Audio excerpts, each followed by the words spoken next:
संबंधित कथाओं का वर्णन भारतीय सनातन संस्कृति में अनादिकाल से मिलता रहा है।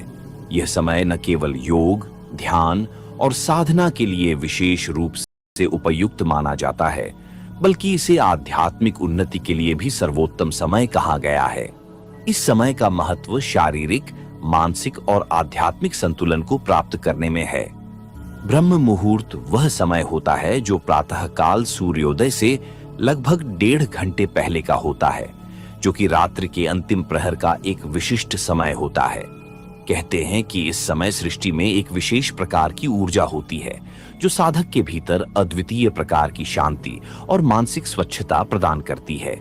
इसे परमात्मा के साथ सीधा संवाद स्थापित करने का सबसे उपयुक्त समय माना जाता है।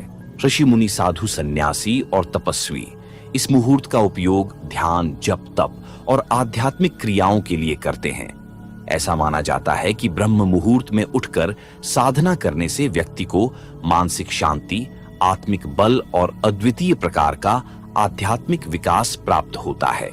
मित्र, एक कथा व्याप्त है जिसमें सिर्फ ब्रह्म मुहूर्त के रहस्य के साथ एक ऐसी ध्यान विधि बताएंगे जिसे अगर कोई 7 दिन अपनाता है तो वो अपने सपनों को साकार कर सकते हैं। उसे ब्रह्मांड की शक्तियों की विशेष मदद मिलने लगती है, जिसके साथ ही वह व्यक्ति स्थिर और बुद्धिमान बन जाता है। तो चलिए मैं आपको वो कथा सुनाता हूँ। बहुत समय पहले की बात है। हिमालय की गहराइयों में एक आश्रम हुआ करता था। वहां एक महान ऋषि रहते थे जिनका नाम महर्षि वशिष्ठ था। उनके ज्ञान, साधना और योग बल का दूर दूर तक यश फैला हुआ था। ऋषि वशिष्ठ का जीवन निस्वार्थ सेवा, तप और ज्ञान के प्रति समर्पित था। वे न केवल स्वयं उच्च आध्यात्मिक स्तर पर पहुंच चुके थे, बल्कि अनेक शिष्यों को भी इस मार्ग पर चलने के लिए प्रेरित करते थे। उनकी शिक्षा में ध्यान, साधना, योग और वेदांत के गूढ़ रहस्यों का समावेश होता था। ऋषि वशिष्ठ के एक प्रमुख शिष्य थे सोमदत्त।